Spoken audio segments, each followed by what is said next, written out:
Assalamualaikum warahmatullahi wabarakatuh.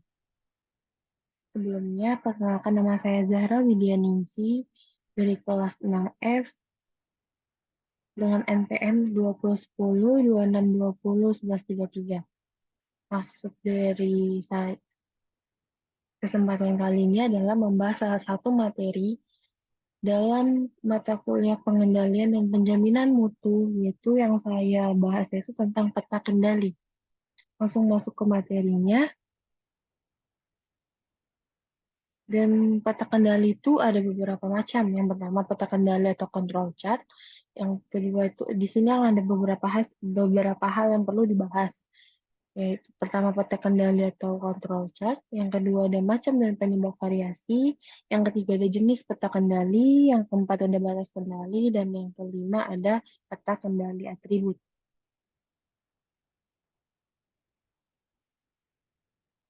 Sini yang dibahas pertama adalah peta kendali atau control chart. Di peta kendali ini ada sebuah metode untuk menggambarkan adanya variasi atau penyimpangan dari mutu dari hasil produksi yang kita inginkan. Ada beberapa manfaat mengenai mengapa peta kendali ini kita gunakan. Yang pertama itu dapat dibuat batas-batas di mana hasil produksi itu menyimpang dari ketentuan.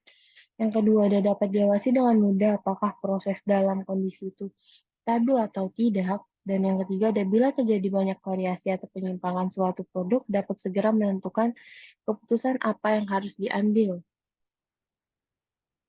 Dan di sini ada macam variasi.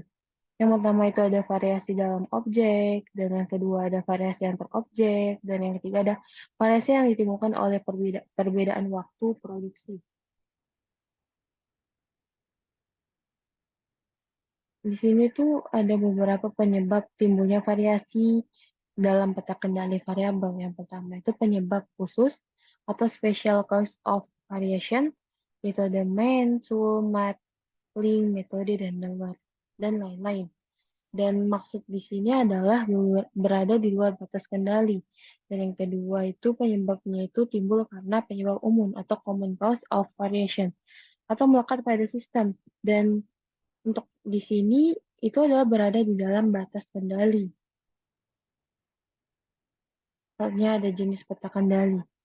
Yang pertama peta kendali variabel atau Stewart.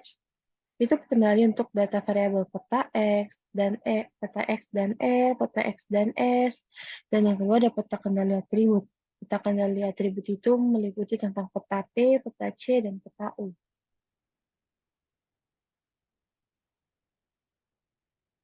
Di sini adalah ini.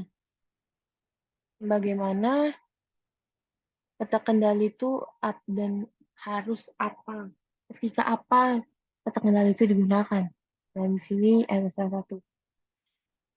Itu ada jenis data apa yang harus diukur dalam satuan kah, atau harus dihitung, dan apa yang sedang dihitung, berapa jumlah pengukuran dalam setiap subgrup. Dan di sini tuh meliputi dengan X bar, R chart, S chart. Dan di sini juga kita melihat beberapa sampel, yaitu tentang apa yang sedang dihitung, yaitu cacat iya atau tidak, dan berapa banyak cacatnya, dan di sini ada sudah sangat jelas digambarkan. Dan data variabel. Data variabel ini bersifat kontinu, yang maksudnya itu adalah dalam satuannya itu bersifat kuantitatif. Ada beberapa contoh, yaitu pertama Kaisel time, yang dibutuhkan untuk melakukan satu proses, diameter poros, tinggi badan 100 orang operator, dan lain-lain. Dan ketika kita memiliki data variabel, ada 3 jenis peta kendali yang harus kita gunakan. Yang pertama individual dan moving range control chart atau IMR, dan yang kedua average dan range control chart S-bar dan R-chart, dan yang ketiga ada average dan standard deviation control chart atau X-bar dan S-chart. Dan pengambilan keputusan dalam peta kendali ini itu berdasarkan jumlah pengukuran yang kita buat dan berapa banyak pengukuran tersebut digabungkan dalam suatu subgroup. Dan setelah data variabel itu ada data atribut, di mana data atribut itu bersifat diskrit.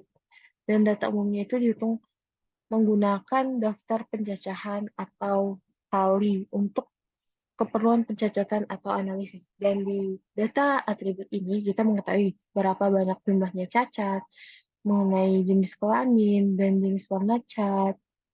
Dan di sini kita dapat membandingkan bagaimana jumlah cacat yang dimaksud dan apakah dalam sebuah produk atau dalam sebuah hal yang kita hitung itu cacat atau tidak.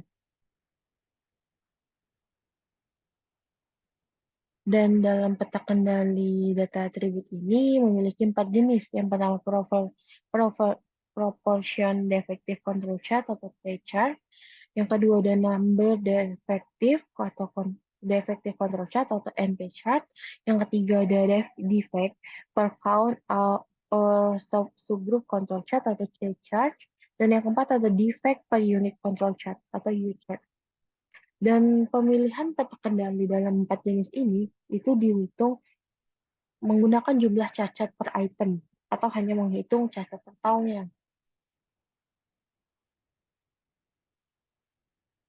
Dan ini yang sudah dibahas atau sempat disebutkan di slide sebelumnya atau ada Individual and Moving Range Control Chart atau IMR.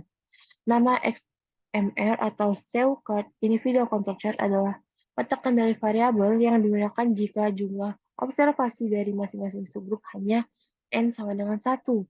Dan IMR diperlukan dalam situasi-situasi sebagai berikut menurut Montgomery pada tahun 2005.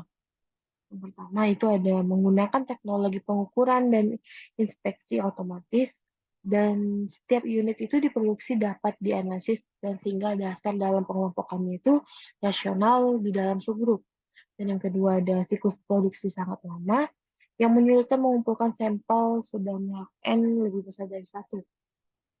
Yang ketiga ada pengukuran berulang pada proses akan berbeda dengan faktor kesalahan atau error lab.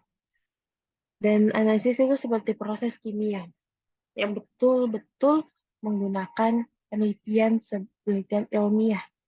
Yang keempat ada beberapa pengukuran diambil pada unit produk yang sama, seperti mengukur ketebalan oksida di beberapa lokasi yang berbeda pada sebuah wafer di fabrikasi alat semikonduktor.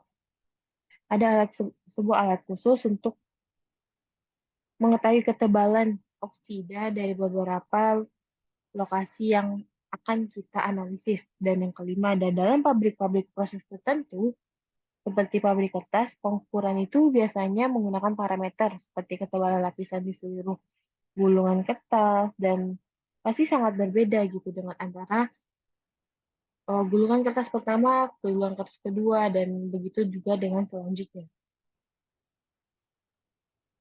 Ini ada X bar dan S chart, bisa kita baca. Nah, ini X bar dan S chart. Dan batas-batas kendali yang pertama itu ada kurva normal menunjukkan distribusi dari rata-rata sampel.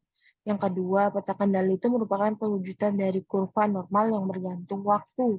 Dan yang ketiga, ada proses yang berada dalam kendali yang menunjukkan bahwa 9,9,73% dari grafiknya akan berada di antara rata-rata kurang lebih dari 3 simpangan bakunya.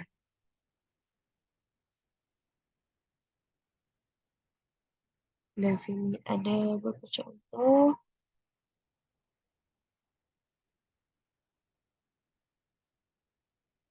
Ini ada peta kendali P proporsi. Peta kendali P proporsi itu digunakan untuk data yang terdiri dari proporsi jumlah kejadian terhadap total jumlah kejadian dan digunakan dalam pengendalian kualitas untuk melaporkan unit-unit yang tidak sesuai dalam produk. Bisa disebut dengan produk cacat atau karakteristik ini kualitasnya dengan jumlah N tidak harus konstan. Dan di sini ada beberapa contoh dan beberapa rumus yang telah dipaparkan, yaitu P sama dengan X sama dengan N, di mana P itu adalah garis pusat peta pengendali proporsi kesalahan, dan ada PI, proporsi kesalahan setiap sampel atau subkelompok dalam setiap observasi, dan N itu ada banyaknya sampel yang diambil setiap kali diobservasi, dan yang G ada banyaknya observasi yang dilakukan. Dan sedangkan batas pengendali atas BPA dan atas pengendali bawah BPB untuk peta kendali pengendali proporsi kesalahan untuk 3 sigma. Dan di sini ada rumus F, UCL, X bar P tambah 3 dan begitu.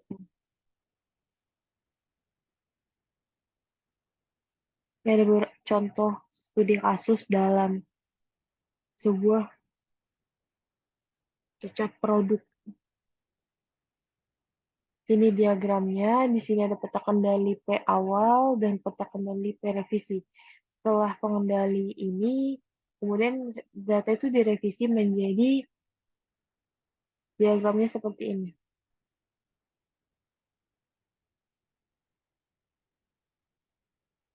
Berikut rumus peta kendali NP atau jumlah proporsi. Ini salah satu studi kasusnya tentang produk cacat juga. Sini jawabannya.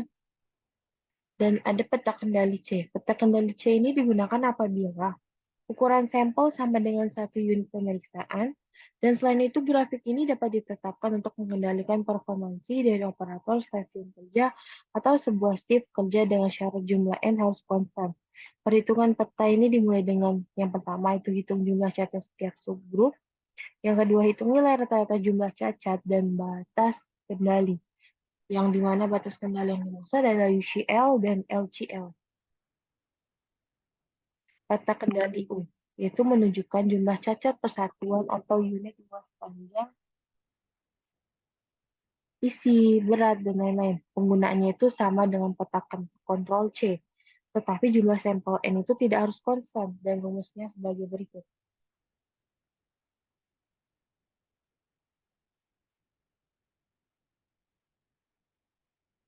Dan peta kendali individu dan rata-rata. Yang pertama itu digunakan ketika individu apabila jumlah produksi per periodenya itu berbeda-beda, to make to order. Dan yang kedua itu rata-rata apabila jumlah produksi per periodenya itu hampir identik atau make to stock. Selain revisi, apa yang bisa dilakukan jika ada data outlier atau data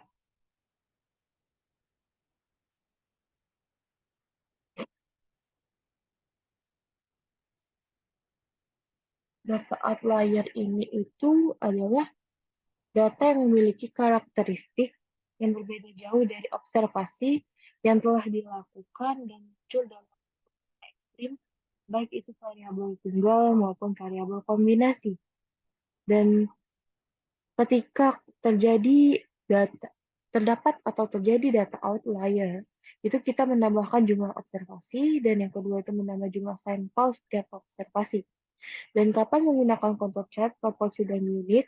Proporsi itu jika defect atau ada cacat ditemukan hanya satu jenis di satu sampel. Dan yang kedua, unit jika defect ditemukan beberapa jenis pada satu sampel. Dan cukup sekian yang bisa saya jelaskan mengenai peta kendali. Kurang dan lebihnya mohon maaf. Assalamualaikum warahmatullahi wabarakatuh.